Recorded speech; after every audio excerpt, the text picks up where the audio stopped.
Allow us to use this opportunity to speak to the electoral process, which was fraught with serious malpractices that included shootings, killings, widespread violence, roaming armed goons escorted by police, and voter bribery.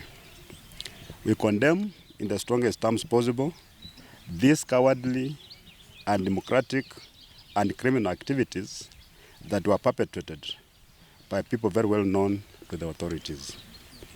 We demand for immediate action against culprits by both the police and the Independent Electoral and Boundaries Commission. As a team, you can see we are just here with the Honorable Senator for Kakamega.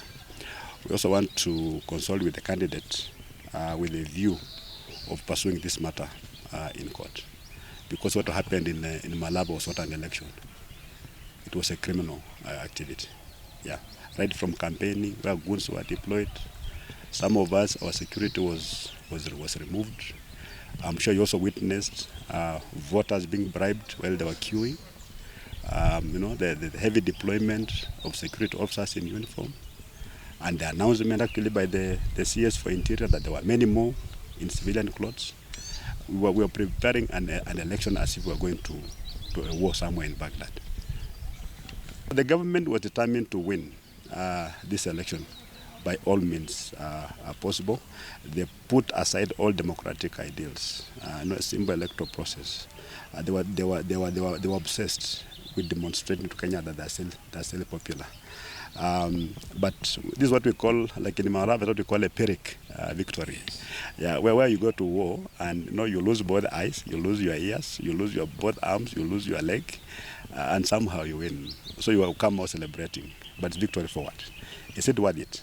For us, I think from our side of the opposition in Malava, we spent less than 5 million shillings. And we still got the same number of votes almost with the government candidate, where they spent millions of shillings. They bribed voters, they gave out beans, they gave out rice, they gave out appointment letters, they gave out money. It was basically a draw. So from where we sit, actually our people in Malava showed a lot of commitment, a lot of patriotism. They came out in large numbers and actually voted for us. It's a shame to the government that you can spend such resources and still run around bragging that you've won, yet basically you've lost. Actually, were it not for bribing people who are already in the queue, because we told people to come out and vote. But they turn people in the queues and change their minds on the queues. If you are given 500 shillings, and with the levels of poverty that we have in this part of the world, people will change their mind just because of the money. So remove all these other inducements. Let the playing field be level and see if they can raise those 20,000 votes in Malava. They won't.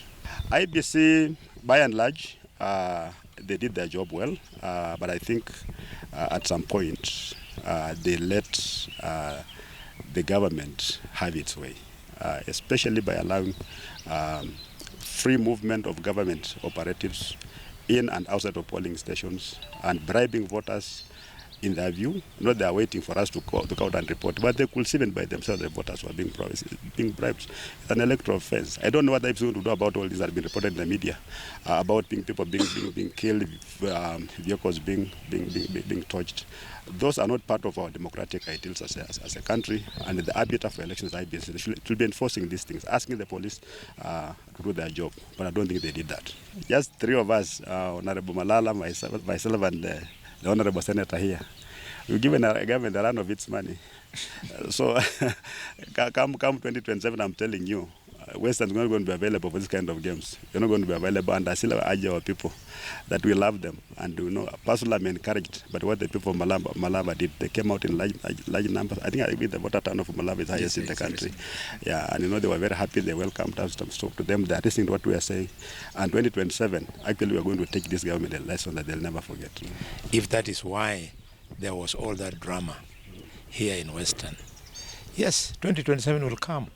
But let them be informed that Kenya is not Tanzania.